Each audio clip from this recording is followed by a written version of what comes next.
अस्सलाम वालेकुम हाफिज़ साहब। हाफिज़ साहब, आज मैंने आपकी सारी गुफ्तगू फास्फोरिक एसिड की पोस्ट के बाद सुनी। उसमें आपने मेरा भी जिक्र किया। थोड़ा सा मैं आपको गोश गुजार कर दूं और थोड़ा सा क्लियर कर लूं। थोड़ी सी मेरी वॉइस क्लिप लंबी हो जाएगी, कोशिश करता हूं उसको शॉर्ट करने की। जैसा कि आपने कहा कि मैं बहावलपुर आया, मैंने ज़मीनें देखी। उससे पहले भी मैं पंजाब आता रहता हूँ, लाहौर तक, इस्लामाबाद तक। तो मैं ज़मीनों का मुशाहिदा करता हूँ, और जब बाहर मुल्क जाता हूँ तो वहाँ की भी ज़मीनों का मुशाहिदा करता हूँ, उनके टेक्सचर का, उनके कलर का। असल बात की तरफ आते हैं, डीएपी और फास्फोरिक एसिड। डीएपी एक्चुअली बनाया गया था ऑस्ट्रेलिया और अमेरिका ने, जहाँ पर बारिशें ज़्यादा होती हैं, ज़मीनें वाश आउट होती रहती हैं, उनके साल्ट्स वाश आउट होते रहते हैं, और उसकी वजह से उनकी ज़मीनों की पीएच 7 या उससे भी कम हो जाती थी। तो उनको टेम्पररी उसको बूस्ट करने के लिए उन्होंने 8.5 पीएच वाला खाद इंट्रोड्यूस किया, डीएपी, ताकि उनकी ज़मीनों की पीएच 8 पे आ जाए। तकरीबन 1 डिग्री ही बढ़ती है इससे। मैं साइंटिस्ट नहीं हूँ, मैं केमिस्ट नहीं हूँ, मैंने सिर्फ ये पढ़ाई सुनी सुनाई बातें कर रहा हूँ, जो मैंने नेट पे पढ़ा, जो दोस्तों से सुना, जो साइंटिस्टों से सुना। तो वो पीएच टेम्पररी उसको बूस्ट करने के लिए डीएपी डाली जाती थी। हमारे यहाँ भी उसका डीएपी का इस्तेमाल हो रहा है और होना चाहिए। सब डिपेंड करता है आपकी ज़मीन के टेक्सचर के ऊपर। देखा देखी में ना फास्फोरिक एसिड इस्तेमाल करें, देखा देखी में ना डीएपी छोड़ें। यूट्यूबर के कहने पे ना फास्फोरिक एसिड इस्तेमाल करें, यूट्यूबर के कहने पे ना डीएपी छोड़ें। हर आदमी को अपनी ज़मीन का डॉक्टर खुद बनना पड़ेगा। जब वो डॉक्टर बने तो इन चीज़ों पे अमल करे, वरना वो ना करे। जैसे एक उम्र रसीदा इंसान 50 साल के बाद अपने जिस्म का आधा डॉक्टर खुद बनता है। उसे पता होता है कि कौन सी दवाई उसके मैदे को मुतासर करेगी, कौन सी गोली उसके मैदे को मुतासर नहीं करेगी, तो उसे उस टाइप की गोलियां लेनी चाहिए। हमारे सिंध की जो ज़मीनें हैं, जो डाउनफॉल है, जिसे लोअर बेल्ट कहा जाता है, जिसमें ये कोस्टल बेल्ट आ जाता है, मीरपुर खास का बेल्ट, सांगड़, खिपरों का बेल्ट, इन ज़मीनों की पीएच जनरली हाई है। उमरकोट बेल्ट भी, इन ज़मीनों की, इसमें लाखों एकड़ आबाद ज़मीन है यहाँ पर, इन सब की पीएच 8 से ज़्यादा है। कहीं कहीं पैचेस ऐसे हैं जहाँ पर 7.5 पीएच होगी, वरना उससे कम पीएच यहाँ नहीं होती। हाँ, अगर सांगड़ से ऊपर चले जाएं, शहदादपुर, हाला, रानीपुर, तो यहाँ पर बीच का बेल्ट अच्छा है। फिर सक्खर की तरफ जाकर वहाँ पर फिर ज़मीनें साल्टी बन जाती हैं। ये एक नेचुरल इकोसिस्टम है, इसे हम चेंज नहीं कर सकते। अब आते हैं फास्फोरिक और डीएपी के इस्तेमाल पर। डीएपी आपको ज़रूर डालना चाहिए ज़मीन में। डीएपी का ख़जाना ज़मीन से ख़त्म नहीं करना चाहिए जब तक कि आप बायो ऑर्गेनिक की तरफ नहीं चले जाते, यानी वो आप ऑर्गेनिक फर्टिलाइज़र यूज़ करना शुरू कर दें, फिर आप भले आहिस्ता आहिस्ता डीएपी से कट ऑफ हो जाएं, अदरवाइज़ ना हो। फास्फोरिक एसिड का जो बेनिफिट मैंने देखा है सिर्फ एक तजर्बे में, और जो मैंने पढ़ा है, पहले मैं बताता हूँ जो पढ़ा है। आपके साथ काफ़ी लंबे डिस्कशन के बाद मैं इंटरनेट की दुनिया से भी जुड़ गया, बहुत ढूंढा। ढूंढते ढूंढते हमारे यहाँ पर ग्रुप में मेंबर हैं, एक किसी ग्रुप में है एहसन मन्नान खान, वो अपना इसमें यूनिवर्सिटी के फेलो भी हैं, और शायद वो कोई रिसर्च पेपर या आर्टिकल वगैरह लिख रहे थे। उन्होंने एक इस पे गूगल पे कोई एक साइट है, उस साइट का मेंबर बनने के लिए आपको किसी कारपोरेट इदारे के साथ मुंसलिक होना चाहिए, फेलो होना चाहिए, या आप किसी यूनिवर्सिटी में फेलोशिप कर रहे हों या रिसर्च या मकाला लिख रहे हों, तो आप उसमें जुड़ सकते हैं, वरना आप उसमें जुड़ नहीं सकते। मैंने कोशिश की, मैं जुड़ नहीं सका। वहाँ मुझे एहसन मन्नान साहब का एक क्वेश्चन मिला, उसमें उन्होंने क्वेश्चन किया था कि क्या फास्फोरिक एसिड डीएपी का मुतबादिल हो सकता है। तो उसके ऊपर सैकड़ों जवाबात आए थे और बहुत सारा ग्रुप डिस्कशन हुआ था, जिसमें इंडिया के अलावा यूरोप और अमेरिका के ममालिक के बहुत सारे फेलोज उसमें शरीक थे। उन्होंने इक्वेशंस के ज़रिए ये प्रूव करने की कोशिश की कि फास्फोरिक एसिड डीएपी का मुतबादिल हो सकता है। मैं उसको समराइज़ कर देता हूँ। उसका मुतबादल हो सकता है, बट उन ज़मीनों के लिए जिन ज़मीनों की पीएच ज़्यादा है, कैलकेरियस ज़मीनें हैं, वहाँ पर उसका मुतबादल हो सकता है, नंबर 1। नंबर 2, जब फास्फोरिक एसिड अप्लाई किया जाता है तो वो डिपेंड करता है उसकी ज़मीन की टेक्सचर के ऊपर कि वो ज़मीन का टेक्सचर कैसा है, तो फिर उसकी पीएच वैल्यू वो 1 से लेके 1.5 तक कम कर देता है, यानी 8.5 वाली पीएच 7 तक वो ले जा सकता है पर टेम्पररी। अब वो जैसे ही उसको 7 पे ले जाता है या 7.5 पे ले जाता है तो पौधे को अपटेक करने में फास्फोरस और ज़मीन के बाकी जितने न्यूट्रिएंट हैं उसको अपटेक करने में आसानी हो जाती है और पौधा आसानी से उसको अपटेक कर लेता है। ये हुआ फास्फोरिक एसिड का। अभी आप फरमा रहे थे कि आपने डीएपी का छटा कर दिया, दाना ज़मीन में पड़ा हुआ है। आपकी उस राय से मैं थोड़ा सा इख्तलाफ यूँ करता हूँ कि देखिए जी, आपने दाना तो डाल दिया, अब आपको भी पता है कि फास्फोरस इमूवेबल नहीं है, वो मूवेबल नहीं है, इमूवेबल है, तो वो तो रूट के पास जाता ही नहीं है। जब रूट के पास जाता नहीं है तो रूट को मिलेगा कहाँ से? फिर आपने उसमें थाउजेंड्स ऑफ लीटर पानी दिया, उसमें वो डिजॉल्व होके और उसके बाद अगर वो जड़ को मिले तो मिले, या साल जब आप फास्फोरस डाल रहे हैं, ज़मीन में खेती कर रहे हैं, तो वो जब ज़मीन के पार्टिकल से मिलता है उस जगह अगर वो रूट जाती है तो वो उसको अडॉप्ट कर लेता है, अदरवाइज वो उसको अडॉप्ट नहीं कर सकेगा। इन दैट केस हमारा जो फास्फोरिक एसिड है वो जब हम पानी में डालते हैं तो पूरे पानी के साथ वो डाइल्यूट होके और ज़मीन के हर ज़र्रे के साथ मिल जाता है और वो जड़ों के नज़दीक भी पहुंच जाता है और जड़ों को मिलने में भी, जड़ों को उसको अपटेक करने में भी आसानी होती है। अब आप तो उसकी तजर्बे पे जो मैंने इस साल किया था उसमें मैंने डीएपी से ही फास्फोरिक एसिड बनाया था, जिसकी कि काफ़ी यूट्यूबर मुखालफत कर रहे हैं कि डीएपी से या एसएसपी से, टीएसपी से फास्फोरिक एसिड नहीं बना सकते। कुछ ये कहते हैं, कुछ कहते हैं बना सकते हैं। बहरहाल मैं साइंटिस्ट नहीं, मुझे पता नहीं, मैंने एक तजर्बा कर दिया।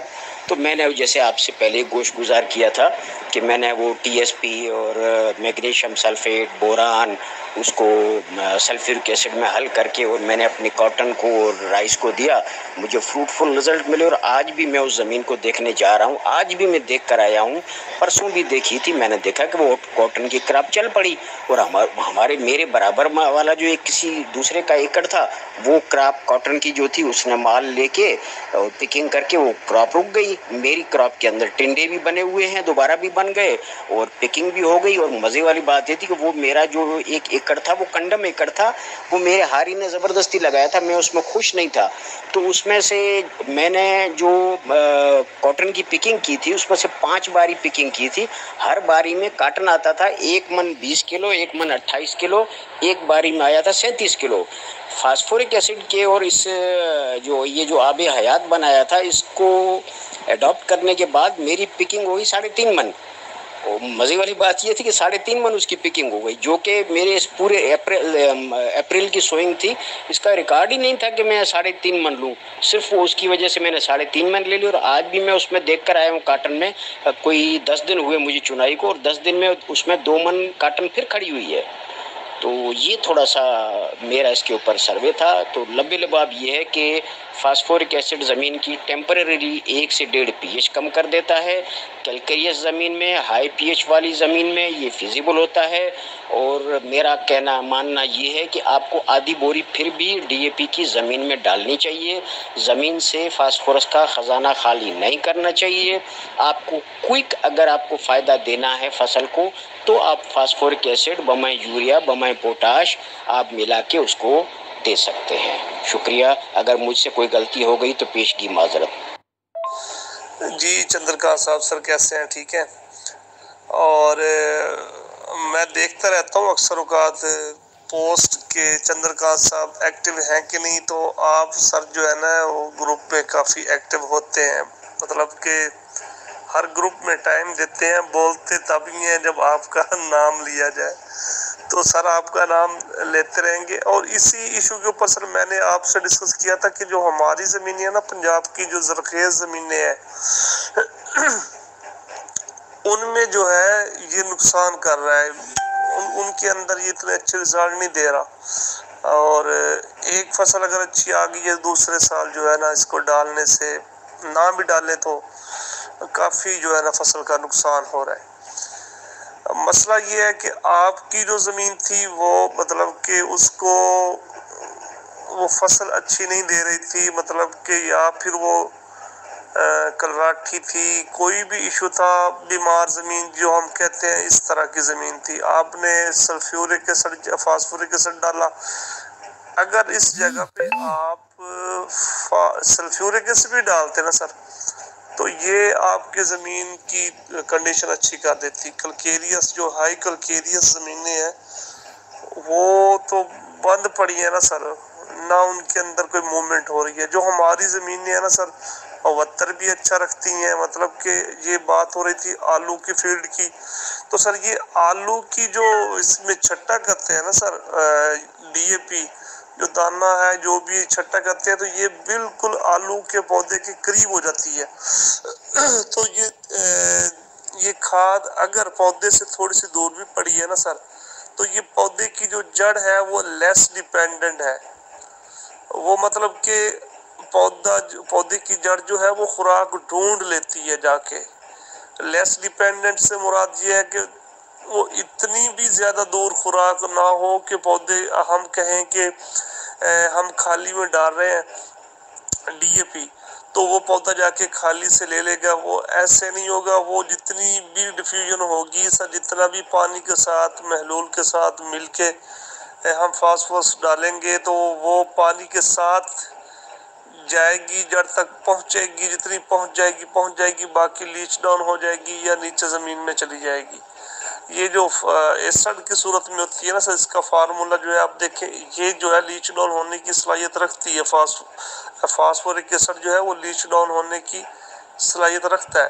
और डीएपी के अंदर जो इसका डाई अमोनियम फास्फेट है वो लीच डाउन नहीं होती, वो जैसे ही हम डालते हैं वो जमीन में पड़ी रहती है। आलू की फील्ड जो है वो बीज के साथ जमीन के साथ सारी प्रेस होकर पड़ी होती है।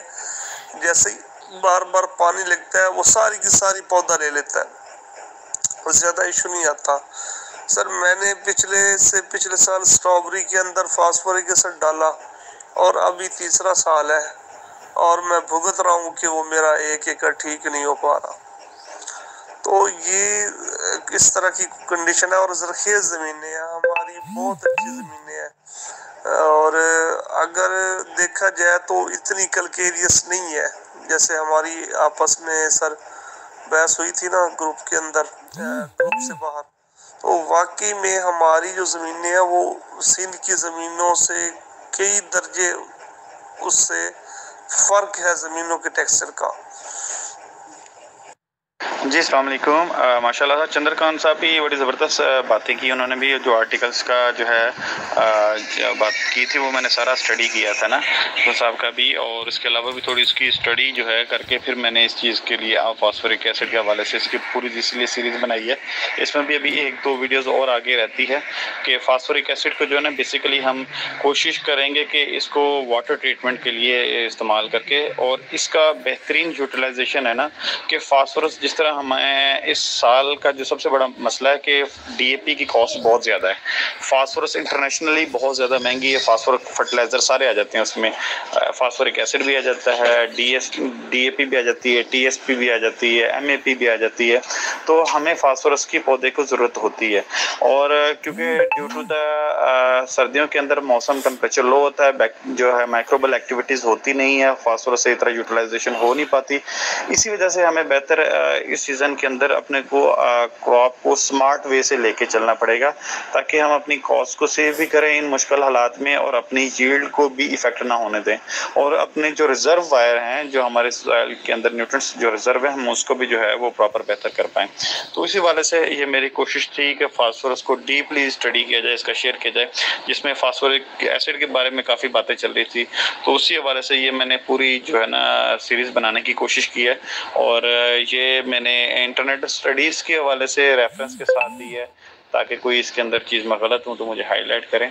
और आगे भी इंशाल्लाह 2 या 3 और वीडियोस के अंदर ये फास्फोरिक एसिड टोटल कंप्लीट हो जाएगा। बेसिक फास्फोरस को कहाँ तक यूटिलाइज कर पाएंगे, कौन सी ज़मीनों में नहीं करना चाहिए, ये भी आने वाले दिनों में इंशाल्लाह इसकी कोशिश है कि एक और बनाऊं। और सही तरीका इस्तेमाल, और जो इस टाइम माफिया बैठा हुआ है ना फास्फोरिक एसिड बेचने के लिए, अगर वो 5-7 हज़ार का कैन था वो 15-20 हज़ार रुपये तक लेगा, ये तो बहुत बड़ी ज्यादती कर रहा है ना, ये बहुत नुकसान है फार्मर का। तो इसीलिए कोशिश है कि इंशाल्लाह आने वाले दिनों में इसके ऊपर और लेके अपने फार्मर्स को, काश्तकार को जो है वो जो है ना सही रियलाइज करवा पाएँ और उसको सही गाइडलाइन दे पाएँ जो इतना पॉसिबल हो सके। तो इंशाल्लाह कोशिश है। और इसके अलावा सर आपने जो स्ट्रॉबेरी के अंदर फास्फोरिक एसिड इस्तेमाल किया था वो थोड़ा सा मुझे शेयर कीजिएगा कि फास्फोरिक एसिड की आपने कितनी मिकदार इस्तेमाल की थी, कितनी स्प्लिट एप्लीकेशन में की थी और कौन से महीने में की थी, और आपके पास जो एरिया के मुताबिक ना मुझे थोड़ा सा वो शेयर कीजिएगा ताकि मैं थोड़ा सा उसके ऊपर थोड़ा सा ना स्टडी करना चाहूँगा ना, ताकि आप अभी तक वो भुगत रहे हैं फास्फोरिक एसिड का, तो वो आपने कितनी मिकदार उसके अंदर इस्तेमाल। यासर भाई, इसीलिए मैं जो है ना कहता हूँ कि न्यूट्रिएंट्स के मामले में लिक्विड की तरफ ना जाया जाए। चाहे एक चीज़ फ़ायदेमंद भी है ना सर, फिर भी बचा जाए कि किसी भी टाइम उसमें बहुत सा काश्तकार का लॉस हो सकता है। इसलिए मैंने अब जो दोस्त हैं उनको मैं रिकमेंड ही नहीं करता कि आप जो है ना लिक्विड की सूरत में पोटाश डालें, या आप इस तरह फास्फोरिक एसिड जो महंगा तरीन हो गया है ये डालें, क्योंकि जो चीज़ ज़्यादा इस्तेमाल होनी शुरू होती है लिक्विड में, उसी के अंदर 2 नंबरी शुरू हो जाती है। और इसी तरह यहाँ पर सब चेक एंड बैलेंस बिल्कुल नहीं है। इधर आप फार्मर के पास क्या पता फास्फोरिक एसिड पहुँचा है या सल्फ्यूरिक एसिड पहुँचा है। जो ज़मीनें पैदावार अच्छी नहीं दे रही, कलराठी हैं या जिनकी शोर ज़्यादा है या जिनमें मसाइल चल रहे हैं, पैदावार नहीं आती, उनकी बेहतरी के लिए तो चलो हम एसिड इस्तेमाल करें। तो जो हमारी बहुत अच्छी ज़मीनें हैं सर, उनको तो हम, मेरे जो ख्यालात हैं वो यही है कि उनके अंदर आप बिल्कुल इस्तेमाल ना करवाएं। शोर ज़्यादा ज़मीनों में, कलराठी ज़मीनों में, ज़मीन की बेहतरी के लिए, जो ज़मीन बीमार है उसकी बेहतरी के, जो सर अच्छी पैदावार दे रही है उसकी तरफ नहीं जाना चाहिए फास्फोरिक एसिड या सल्फ्यूरिक एसिड को। बहुत कम मिकदार में हमें डालना चाहिए। अगर डालना भी हो तो अगर ज़मीन की नसें बंद हो गई हैं, ज़मीन जो है वो पानी वाटर होल्डिंग कैपेसिटी बहुत कम हो गई है, तो उस वक्त चलो बंदा कोई 1-2 दफ़ा इस्तेमाल कर ले ट्रीटमेंट के लिए, और वो भी बहुत कम मिकदार में, 4 लीटर 5 लीटर। तो ये सर केन भर के देना, तो जिस तरह आपने बताया केन, तो सर ये 35 लीटर की केन अगर जाएगी ज़मीन के अंदर, तो मेरा नहीं ख्याल कि ये फार्मर अगले साल जो फसल लगाएगा उससे बच पाएगा, नुकसान उठाएगा सर। अस्सलाम वालेकुम यासिर साहब, उम्मीद है खैरियत होंगे मिजाज आपके। बहुत अच्छा लगा आपकी आवाज़ सुन के, और आपका ग्रुप डिस्कशन में शामिल होना बहुत अच्छा लगा, और उम्मीद है कि मैं आपसे बहुत कुछ सीख पाऊँगा। अल्लाह आपको सेहत दे, लंबी उम्र अता फरमाए, आमीन। हाफिज़ साहब, मेरे हिसाब से तो जो ज़मीनें ख़राब हैं, एसिड तो दिखाना ही उसको चाहिए। जो अच्छी ज़मीन है उसको तो एसिड दिखाना ही नहीं चाहिए, उससे तो एसिड को दूर ही रखें तो अच्छा है। फास्फोरिक एसिड के जो लिटरेचर जो अभी यासिर साहब ने शेयर किया है, ये मैं पढ़ भी चुका हूँ। ये इसमें भी यही लिखा है कि फास्फोरिक एसिड का इस्तेमाल जहाँ पर हाइड्रोपोनिक फार्मिंग हो रही है वहाँ पर पाइपों को क्लियर करने के लिए इस्तेमाल करते हैं, न कि उसको as a phosphorus source use करते हैं। ये तो बहालत मजबूरी जो ज़मीन है जहाँ पर पौधा अपटेक नहीं कर पा रहा फास्फोरस, वहाँ पर दिया जाता है बहालत मजबूरी। उसकी भी क्वांटिटी स्मॉल रखी जाती है। आपने फरमाया था 35 लीटर 35 किलो 35 किलो नहीं, हम तो जो रिकमेंडेशन दे रहे हैं या दोस्तों को बता रहे हैं वो 4 से 5 किलो की बता रहे हैं, इससे ज़्यादा तो दें ही नहीं उसको ज़मीन को, वो भी जो हाई पीएच वाली और कैल्केरियस हैं उनके लिए। बाकी स्वीट सॉइल के लिए तो रिकमेंडेशन तो देना ही नहीं चाहिए मेरे हिसाब से। तो तेज़ाब को दूर रखें उसको, वो माइक्रोबल एक्टिविटीज़ वगैरह सब जो हमारे साइंटिस्ट लोग बताते हैं उनको डिस्टर्ब कर देता है, उसको तो उसमें यूज़ करना ही नहीं चाहिए। बाकी भी यासिर साहब ने एक बात बड़ी अच्छी कही मुझे, जिसको जो मेरी मालूमात में इजाफा हुआ है, जो उन्होंने कहा है कि सर्दियों में माइक्रोबल एक्टिविटीज़ कम हो जाती हैं, फास्फोरस का इंटेक कम हो जाता है, तो ऐसी सूरत हाल में आप फास्फोरिक एसिड को थोड़ा यूज़ कर सकते हैं, वो भी संभल के और लिमिटेड क्वांटिटी में, बल्क में नहीं। तो ये बात मुझे एक अच्छी सीखने को मिली। शुक्रिया यासिर साहब। जी सर, इसके अंदर सबसे बड़ा जो अहम पॉइंट यही है कि हमारे यहाँ चेक एंड बैलेंस नहीं है। हम ये इंश्योर नहीं कर सकते कि हम ये फास्फोरिक एसिड के कैन के अंदर हमें सल्फ्यूरिक एसिड तो नहीं मिल रहा, या कोई और लिक्विड हाइड्रोक्लोरिक एसिड या जो है एसिटिक एसिड या कोई भी सस्ता सा एसिड जो है ना वो डाल के तेन बेच ले। ये सबसे बड़ा जो है ना चेक एंड बैलेंस नहीं है। अगर ये चीज़ हमें अथेंटिकेशन मिल जाए ना कि ये फास्फोरिक एसिड ही है और ये इसका ग्रेड है, तो वो जो है ना वो आप कर सकते हैं। अच्छा, इसमें सर सबसे बड़ी जो अहम चीज़ है ना कि जो फास्फोरिक एसिड है ना, फास्फोरिक एसिड इस टाइम बहुत कॉस्टली है। मैंने ये सारा सीरीज़ बनाने का मकसद क्या था, काफ़ी दिनों पे ना सोशल मीडिया के ऊपर मैं इसकी बहस देख रहा था, वीडियोस बना रहे थे लोग, फार्मर्स को बड़ा गलत गाइड कर रहे थे। तो मुझे इस चीज़ पर बड़ा आया क्योंकि यार ये हमारा तो पट्ठा बैठा देंगे, ये ना ये क्या कहते हैं नीम खतरा, नीम जाम हकीम खतरा। तो ये चीज़ बड़ी गलत है। हम आर्जी तौर पर अपने बेनिफिट को देखने के लिए हम बहुत ज़्यादा नुकसान कर लेते हैं। तो वो अगर करना भी है तो उसके एक्चुअल सोर्स तो देखें, हमें असल चाहिए क्या चीज़। सारा जो सर हमारी मकसद है ना, वो हमने ज़मीन के अंदर फास्फोरस की ज़रूरत पूरी करनी है पौधे की।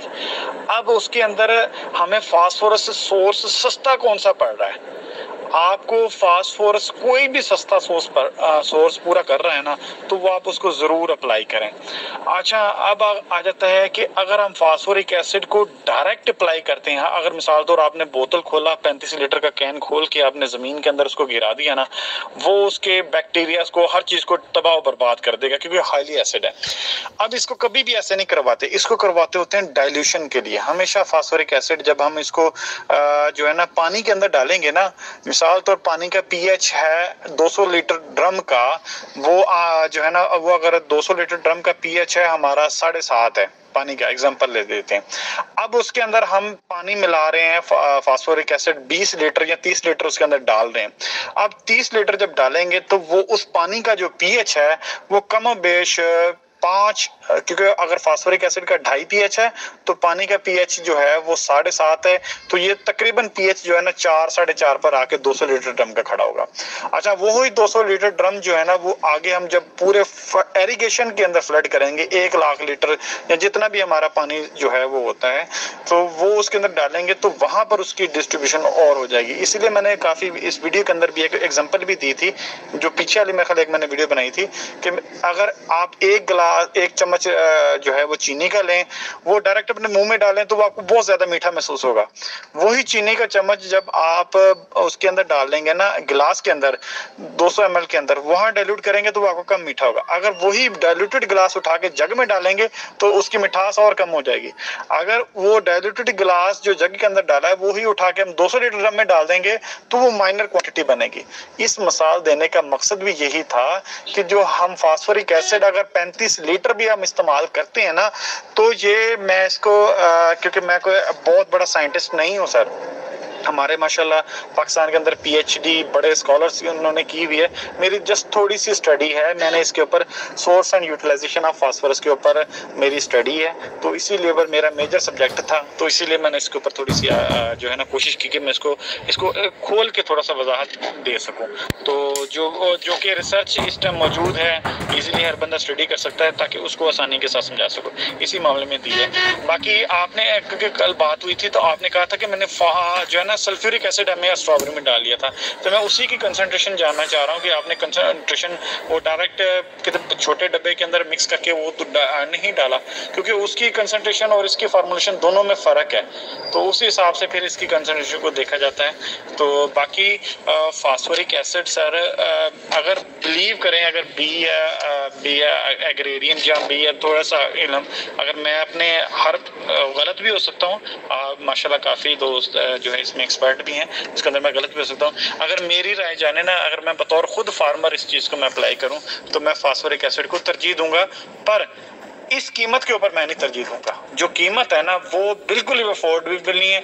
मुझे ज़रूरत है फास्फोरस की, मैंने अपनी ज़मीन में फास्फोरस पूरी करनी है, फिर वो मुझे DAP सस्ती मिले, मुझे TSP सस्ती मिले, मुझे SSP सस्ती मिले, मुझे MAP सस्ती मिले, चाहे मुझे BOP में सस्ती मिले, चाहे मुझे किसी और सोर्स में फास्फोरस सस्ती मिलेगी। मैं उसको कैलकुलेट करूंगा कि मेरे पौधे को चाहिए 46 किलो, अगर गंदम के पौधे को फास्फोरस चाहिए ना P2O5 फार्म में, तो मुझे 2 बोरी DAP जितनी फास्फोरस पूरी करनी है। मैं उसको मार्केट का सारा एनालाइज उठाऊंगा कि किसके अंदर फास्फोरस कितनी है, मैंने अपनी फसल की फास्फोरस पूरी करनी है। जो मुझे सस्ता पड़ेगा मैं वो सोर्स इस्तेमाल करूंगा।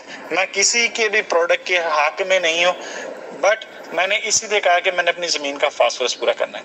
तो मेरी कोशिश है आने वाले एक वीडियो के अंदर मैं इसको और एप्लीकेशंस के अंदर जो है ना इसको वजाहत के साथ बताता हूँ। मैं तो कोशिश करूँगा कि फास्फोरिक एसिड की काफ़ी वीडियोस हो गई हैं, तो इसको सीरीज़ को मैं क्लोज करना चाह रहा हूँ। मैं आगे ना माइक्रोबल एक्टिविटीज़ के ऊपर जाना चाह रहा हूँ कि मेरी कोशिश है कि मैं आने वाले दिनों में हम जो बैक्टीरियाज है, माइक्रोबल एक्टिविटीज़ है, वो किस वेदर के अंदर, किस क्रॉप के अंदर कितने इफेक्टिव रहते हैं, कितने यूटिलाइजेशन करवाते हैं, ताकि हम वो भी अपने फार्मर्स को बेहतरीन गाइड दें। तो बड़ी माशाल्लाह गपशप रहती है, मेरी वॉइस बहुत बड़ी हो गई है, तो मेरा ख्याल आप भी बोर हो जाएंगे। जी वालेकुम सलाम सर। सर उम्मीद करता हूँ सर आप भी खैरियत से होंगे। अल्लाह पाक आपको तंदुरुस्ती सेहत दे और साया कायम रखे। और सर बहुत शुक्रिया। सर असल में तो सीख आपसे रहे हैं, आप सीनियर हैं, आप जो है ना काफ़ी आपका तजर्बा है इस मामले में, तो इसीलिए कोशिश करते हैं कि बेहतर जो है ना आपसे भी रहनुमाई ले पाए।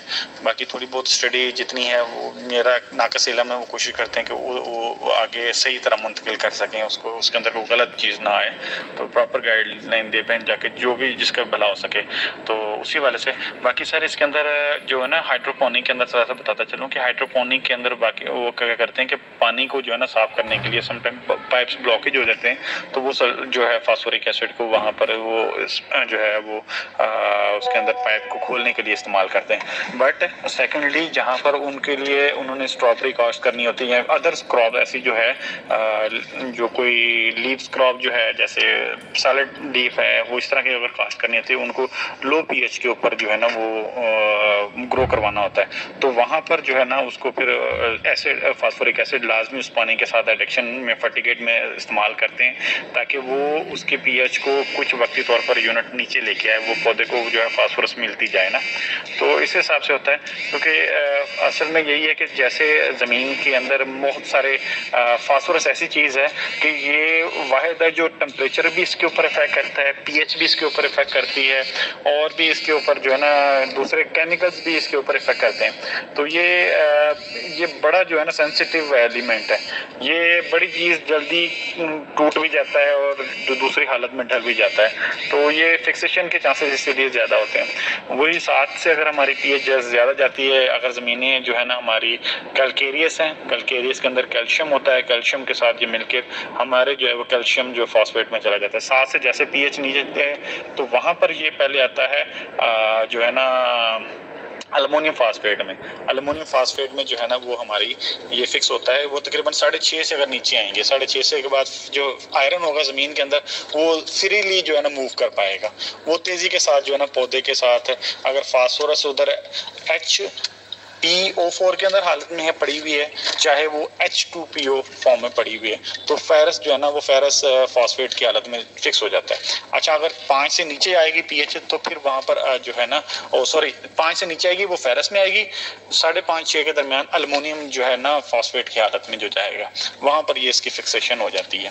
तो इसी तरह है इसकी बॉन्डिंग के अंदर जो है ना पौधे का होता है क्या है कि जो 7 का रूट जोन है ना वहाँ पर ज़्यादातर फ्रीली अगर हमारी pH है तो वहाँ पर जो है वो HPO4 या H2PO4 में जाएगा। अच्छा H2PO4 6.9 pH आएगी, इससे ब्लू आना शुरू होगी, तो फिर जो है ना वो फास्फोरस वो बॉन्डिंग टूटेगी, ये जो है ना बॉन्ड्स बनना शुरू होंगे, ये दूसरे दोबारा शफलिंग होते हैं टेम्परेचर के साथ, ये तो उस हिसाब से इन्वायरमेंट में चेंजिंग आके इसके अंदर वो जाना शुरू हो जाते हैं। इसीलिए इसकी छोटी सी एग्जांपल ऐसे दूंगा कि जैसे हम सर्दियों के अंदर हम अमूमन जो है ना गर्म कपड़े पहनना शुरू कर देते हैं, अपनी ग़िज़ा की जो कोशिश करते हैं कि वो गर्म ग़िज़ाएं खाएं कि जो हमारी बॉडी का टेम्परेचर कंट्रोल कर सकें।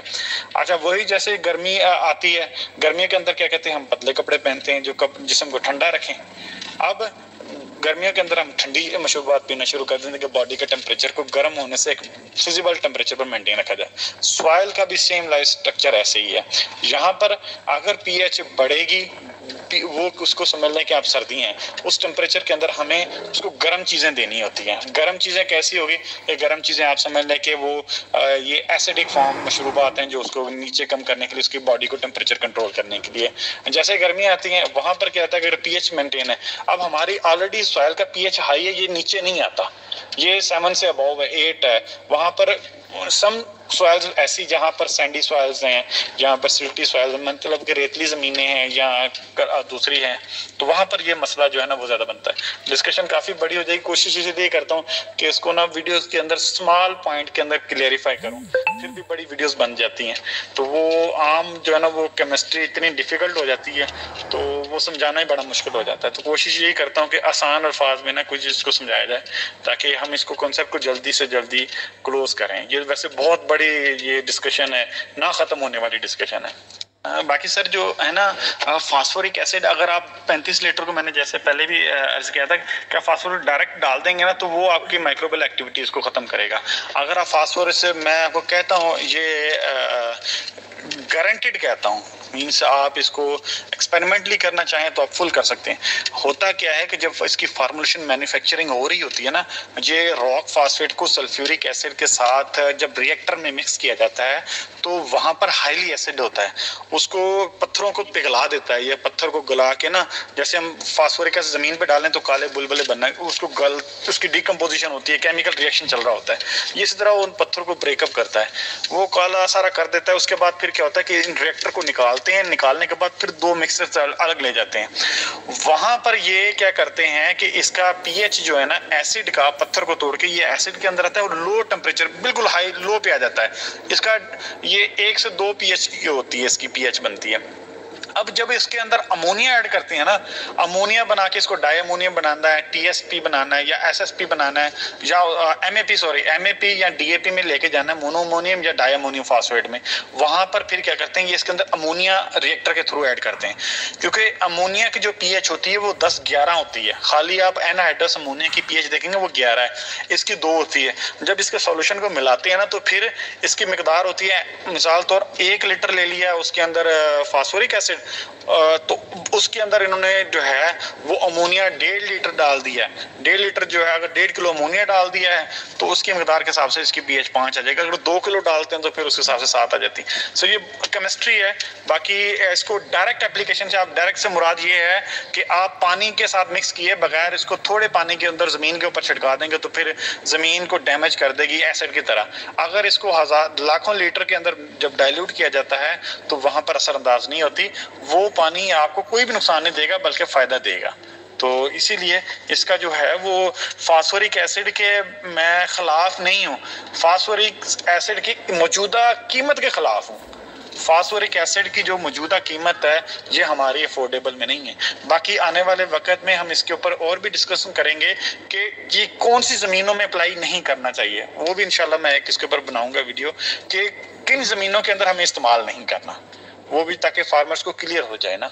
तो ये पूरी एक सीरीज 10 वीडियोस की बनेगी तो जिसके अंदर ये इंशाल्लाह कोशिश है कि इसको क्लियर हो जाएंगे, जो आने वाले कभी भी फार्मर्स को पेश नहीं आएगी। जितनी दुनियावी रिसर्च चल रही है जो लेके रेफरेंस रिसर्च के हिसाब से, ताकि पॉइंट्स क्लियर हो जाएं। बाकी जो डिस्कशंस हैं वो चलती रहेंगी इंशाल्लाह ऐसी। जी अस्सलाम वालेकुम यासिर साहब, ऐसी कोई बात नहीं सर, हम बोर होने वाले नहीं। आप जो अपनी राय है वो ज़रूर दिया करें। हम सब सर जो है ना अपनी राय में आज़ाद हैं और जमहूरियत सर इसी का नाम है कि एक दूसरे की राय को तस्लीम करना और राय मुख्तलिफ होने के बावजूद एक दूसरे की बात सुनना। मैंने सर जो फास्फोरिक एसिड डाला था वो सर मैंने कोई 10 लीटर था या 8 लीटर था, वो यूरिया के साथ मिक्स करके स्ट्रॉबेरी की फील्ड में डाला था। ज़मीन मेरी मैरा है, अच्छी ज़मीन है, हर फसल होती है, कलराठी नहीं है ज़मीन।